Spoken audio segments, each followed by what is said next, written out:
सत श्री अकाल, नमस्कार, आदाब। Welcome to your YouTube channel with your host and दोस्त स्वप्निल भार्गव। आज का हमारा टॉपिक है एग्जामिनेशन।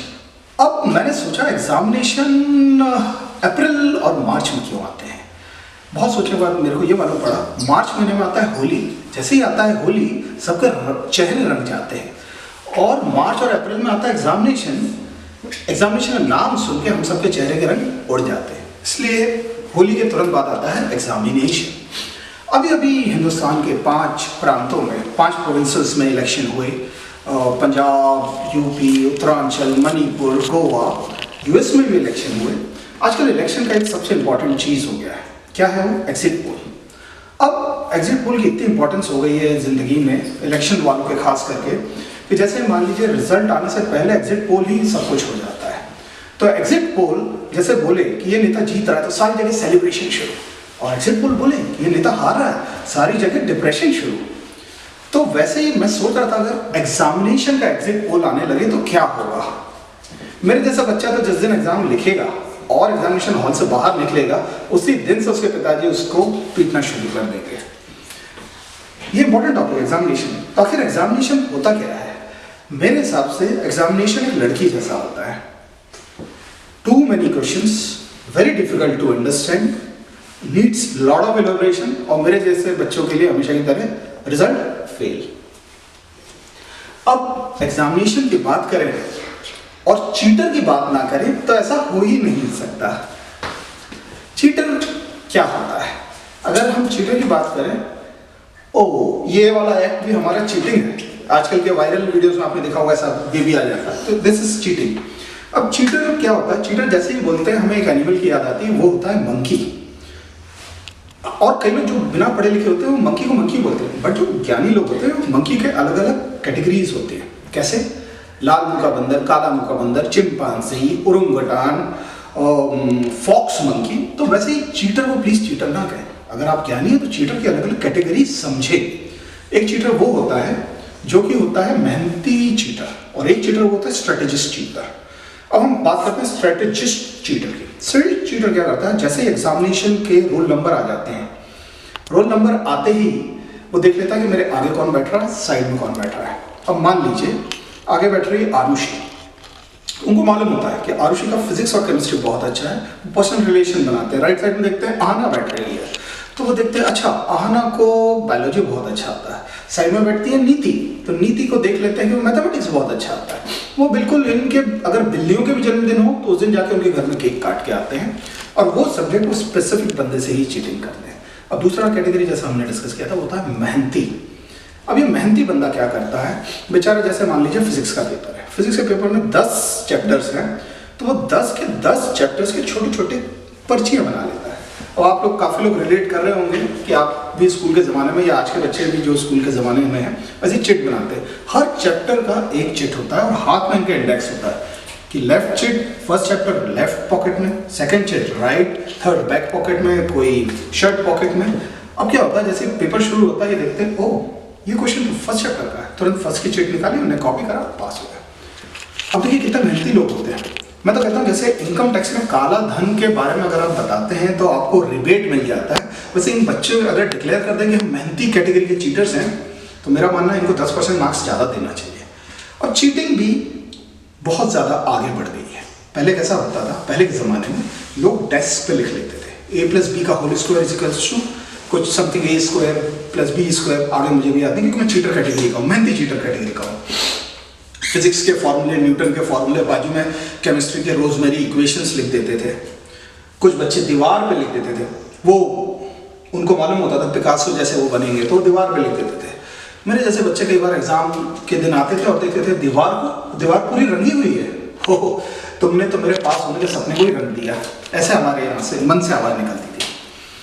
अब जो ये बच्चे हैं, मेरे जैसे बच्चे जो ऐसे देख देख के लिखते थे, वो कई बार ऐसा होता था कि फिजिक्स के पेपर में physics plus chemistry plus maths की सारी इक्वेशन एक ही साथ दिखाते, मालूम होता नहीं था क्या है।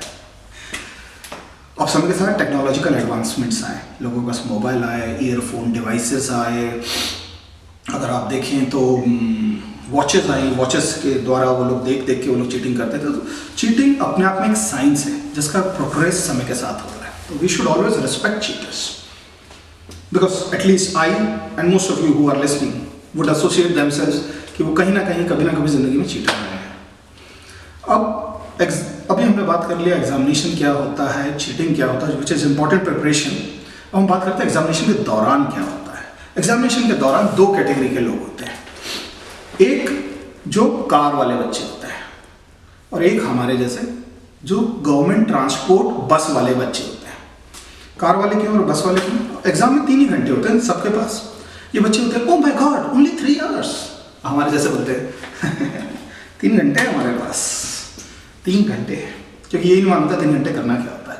अब ये जो बच्चे होते हैं जो 3 घंटे कार वाले होते हैं, इनके हर घंटे में स्पीड बढ़ती है। पहले कुछ 40 की स्पीड से चल रहे होते हैं, कलर्स में डायग्राम बनाएंगे, लाइन खींचेंगे, स्पेसेस बनाएंगे, डायग्राम्स करेंगे। कुछ बच्चे उसके बाद सेकंड आवर आते आते यही बच्चे 40 से 60 की स्पीड में आ जाते हैं। 2 घंटे 15 मिनट में ये 60 से 80 की स्पीड में आ जाते हैं और आखिरी के 15 मिनट में तो ये समझ लो सुपर जेट कार चलाते हैं। 120 ऑडी में चला जा रहा है बच्चा 120 की स्पीड से, और हमने शुरू किया था 20 किलोमीटर पर आवर सरकारी बस पे। आखिरी के 15 मिनट में 20 किलोमीटर पर आवर, क्योंकि हमारी कौन सी जल्दी है, 5 मिनट आगे पीछे भी हो गया तो क्या अंतर आ जाता है ज़िंदगी में। वैसे चलती थी हमारी ज़िंदगी। अब क्या हुआ, हमने एग्जामिनेशन हो गया, एग्जामिनेशन की बात कर ली। अब एग्जामिनेशन के बाद आफ्टर इफेक्ट शुरू होता है। आफ्टर इफेक्ट एक ही बात होता है, जब आपको आपके पिताजी के सामने जाना होता है। अब मेरे फादर हमेशा बहुत न्यूट्रल रहे मेरे लिए। कैसे? अब अपन क्या है, फेल हो जाए, पापा बोले लाओ मेरी चप्पल। हम सप्लीमेंट्री लाए तो पापा बोले लाओ मेरी चप्पल। हम 3rd डिवीजन लाए, पापा बोले लाओ मेरी चप्पल। 2nd या 1st डिवीजन लाए तो पापा बोले लाओ मेरी चप्पल। हम 68% लाए तो भी पापा बोले लाओ मेरी चप्पल। मेरी जिंदगी में मेरे पिताजी विलन नहीं है, मेरी जिंदगी में विलन है वो अग्रवाल जी का लड़का, जो मेरे साथ स्कूल में पढ़ता है और हर साल मेरिट में आता है। और वो अग्रवाल जी को भी मेरे पिताजी के ऑफिस में काम करना होता है। तो मेरे फादर अपना ऑफिस का फ्रस्ट्रेशन एक्चुअली ला मेरी चप्पल से रहते, क्योंकि तो मेरे को लगता है मेरे फादर को रिलैक्सो का ब्रांड एम्बेसडर बना देना चाहिए। कई सालों तक हम ऐसे पिटे हैं उनसे। तो एक 10-12 साल की कंसिस्टेंट पिटाई के बाद हमने सोचा हमारे पापा को साथ हमको बैठ के, अब हम पढ़ लिख गए ना, थोड़े से पढ़ लिख गए थे, एटलीस्ट 68% पढ़ लिख गए थे। तो हमने बोला पापा आइए टेबल पे, अभी बैठने का टाइम है, let's have a discussion, man to man discussion. आ गए पापा, साथ में बैठे। मैंने पापा से एक बहुत इंटेलिजेंट सवाल पूछा। आजकल हमारी जो जनरेशन है, व्हाट्सएप जनरेशन है, तो थोड़ी इंटेलिजेंट बातें करते हैं। मैंने कहा पापा, बोले बोलो। मैं बोला पापा अब बताइए सबसे अच्छा क्रिकेटर कौन है, बैट्समैन कौन है क्रिकेट में? मैंने बोला सचिन तेंदुलकर, नो डाउट। मैंने बोला तो क्या सचिन तेंदुलकर हमेशा 50 रन बनाता है? बोले नहीं। मैंने बोला 100 रन बनाता है? बोले नहीं।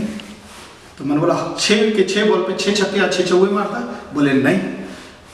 तो बोले, मैंने बोला फिर मैं हर साल पास हो जाता हूँ वही बहुत है। मेरे पापा का क्या रिएक्शन था मालूम है आपको? लाओ दे मेरी चप्पल। फिर उन्होंने दी है, फिर से ये तो पापा होते हैं, थोड़े स्ट्रिक्ट से पापा होते हैं। अब मम्मी की बात करें, मम्मी का दिल हमेशा नरम सा रहता है, हमेशा बच्चा ही सही रहता है। अब ये मम्मी को कहीं टेंशन नहीं होता, बट जब वो किटी पार्टी में जाती है तो मिसेस पटोड़े वहाँ मिलती है। अब पटोड़े आंटी का लड़का हनी भी कहीं ना कहीं टॉप कर रहा होता है, डिस्कशन होता है। पटोड़े आंटी बोलती है मेरी माँ से, हनी ने फिर टॉप किया। अब मेरी माँ भी डिफेंसिव में आ गई, पहले डिफेंस में आती है। डिफेंस में कैसे करेगी? 5 सब्जेक्ट में से 4 सब्जेक्ट में पास हुआ, एक ही में फेल हुआ मेरा बेटा, सप्लीमेंट्री। अब माँ ने डिफेंस लिया, अभी अटैक पे भी आना है, तो अटैक पे कैसे आती है? मैंने सुना आपका लड़का तो ट्यूशन जाता था शिक्षा लेने। अब ये मेरी बहुत प्यारी भोली भाली सी माँ को कौन बताए कि जब हनी शिक्षा लेने ट्यूशन जाता था तब उनका भोले राम गुप्ता जी की लड़की शिक्षा के साथ वर्मा जी के गोलगप्पे की दुकान पे गोलगप्पे खा रहा होता था। तो ऐसी कुछ चीज़ें होती हैं, माँ बाप और हमारे एक्सपीरियंसेस। एक चूँकि अभी हम लोग व्हाट्सएप जनरेशन के, तो बिना व्हाट्सएप के जोक के बिना तो हमारा कभी भी एक भी प्रोग्राम कंप्लीट नहीं होता। अब क्या हुआ है, आजकल के लोग व्हाट्सएप के नए नए ग्रुप्स बना लेते हैं। अब ग्रुप कैसे होते हैं? Saint Cecilia, Christ Church boys, Saint Aloysius boys, ली मैनेस, और इसका एक आइकन भी होता है, और उसमें चैटिंग करते हैं बच्चे प्रिपरेशन के। एग्जामिनेशन मान लीजिए कल है, तो उनके जो नाम होते हैं ग्रुप के वो चेंज हो जाते हैं। Stop dreaming, stop dreaming, start achieving. अब इसमें एक स्मार्ट सा बंदा होता है, ड्यूड जिसको कहते हैं आजकल की भाषा में, श्याम, शाम क्या करेगा, शाम लिखेगा शाम को 6 बजे एग्जामिनेशन के एक दिन पहले मैसेज करेगा व्हाट्सएप ग्रुप पे, I have completed my course, have you, as if बड़ा काम कर लिया, हमारे जैसे बच्चे तो ऐसे देखते हैं उसको। फिर उसमें इन बच्चे से भी एक स्मार्ट बच्चा होता है प्रतीश मलैया, वो लिखता है I have revise 3 times, how about you. इन सब की एक माँ होती है निदा बशीर। निदा बशीर लिखती है I have solve last 5 years examination papers, what about others. और हमारे जैसा बच्चा ये सोच रहा होता है भाई कल के पेपर में 10 चैप्टर हैं, 5 तो हो गए, अगर थोड़ा सा टाइम मिल जाए तो सुबह 6th भी कंप्लीट कर लो। ऐसा है, कुछ इंसिडेंसेस हैं।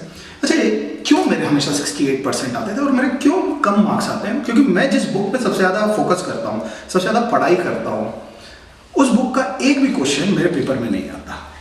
मालूम है कौन सी बुक? फेसबुक। ये देखो कुछ खट्टी मीठी यादें आपको हंसाने के लिए। बट ऑन सीरियस नोट, आप सब ने एक मूवी देखी होगी तारे ज़मीन पे। तारे ज़मीन पे एक सोलोमन आइलैंड के बारे में बताया गया। सोलोमन आइलैंड वो जगह है जहाँ पे पेड़ नहीं काटे जाते, सारे आदिवासी लोग उसको घेर के काफ़ी समय तक कर्स करते हैं। कर्स यानी बुरा बोलते हैं। बुरा बोलने से क्या होता है, कई घंटों, कई दिनों, कई हफ्तों तक वो पेड़ सुन के मुरझा जाता है और गिर जाता है, मर जाता है। तो वैसे ही मेरा ये मानना है कि ओवर क्रिटिकल पेरेंट्स या फिर ओवर एनालाइजिंग बच्चों को अपने आप को पॉजिटिविटी से घेर लें। आपका जो सबकॉन्शियस माइंड है वो कॉन्शियस माइंड से 1000 गुना स्ट्रांग होता है। हमेशा अपने आप के अंदर बोले I am healthy, I am happy and I will make everyone proud of me. Thank you. इसी तरीके से अच्छा मित्रों, हम इसी तरह से मिलते मिलाते हंसते हंसाते इस सफ़र के हम सफ़र बनते रहेंगे। नेक्स्ट वीक हम मिलेंगे। नेक्स्ट वीक का टॉपिक रहेगा फ्रेंडशिप। तो